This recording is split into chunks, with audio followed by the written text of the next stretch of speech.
एक आदमी है जिसके घर के सामने गोली चलती है। गोली चलाने वाला शख्स बाहुबली मुख्तार अंसारी, और गोली लगती है उसके भाई को और सामने से वो भी फायर करता है। और आज वो उत्तर प्रदेश में कांग्रेस का सबसे बड़े नेता है। जी हां, हम बात कर रहे हैं बाहुबली अजय राय की, जो कांग्रेस यूपी के अध्यक्ष बन गए। क्या है उनकी अंसारी अदावत की कहानी और कैसे वो भाजपा से बीजेपी से निकलकर कांग्रेस के बड़े नेता बन गए, ये आज हम आपको बताने जा रहे हैं। पहले बात करते हैं कांग्रेस से बीजेपी में आने की। दरअसल अजय राय की अपनी राजनीतिक शुरुआत जो है बीजेपी, एबीवीपी, आरएसएस की पृष्ठभूमि से हुई। 1996 में जब वो पहली बार चुनाव लड़ने उतरे तो वो चुनाव लड़े बीजेपी के टिकट से वाराणसी के कुलसला विधानसभा से। कहा जाता है कि उस वक्त बनारस की कुलसला विधानसभा में लाल निशान चलता था और धरती लालम लाल हुआ करती थी, यानी कि वामपंथ का गढ़ हुआ करता था। सीपीआई के उदल 9 बार से विधायक थे और ऐसे में जब एंट्री होती है अजय राय की तो वो चुनाव जीत जाते हैं। इसके बाद लगातार 3 बार यानी कि 2007 तक बीजेपी से कुलसला से वो लगातार विधायक बनते रहते हैं। बीजेपी को गढ़ के तौर पर उसको बनाकर दे देते हैं बीजेपी के लिए, लेकिन दिक्कत फंसती है 2009 में बीजेपी के दिग्गज नेता मुरली मनोहर जोशी इलाहाबाद की सीट छोड़कर बनारस पे अपना दस्तक देते, कहते हैं भैया हम लड़ेंगे यहां से चुनाव। ये दौर वो है जब बीजेपी में अटल, आडवाणी और मुरली की जोड़ी खूब चर्चित हुआ करती थी। 2009 में जैसे ही बनारस से लड़ने की बात मुरली मनोहर जोशी करते हैं, वैसे ही अजय राय भड़क जाते हैं, क्योंकि उनको भी बनना था सांसद और सांसदी का चुनाव उनको लड़ना था मुख्तार अंसारी के खिलाफ। लेकिन बीजेपी टिकट नहीं देती है तो दावत करते हैं, समाजवादी पार्टी में चले जाते हैं। लेकिन इसका परिणाम अजय राय के लिए अच्छा नहीं होता, वो चुनाव हार जाते हैं।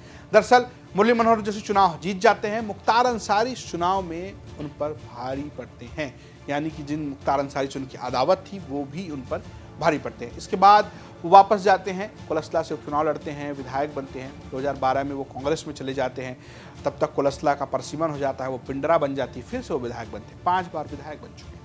लेकिन अब बारी आती है दूसरे लाइमलाइट की, 2014 का चुनाव, जब नरेंद्र मोदी ये कहते हैं कि मां गंगा ने मुझे बुलाया है और वो पहुंच जाते हैं बनारस से चुनाव लड़ने।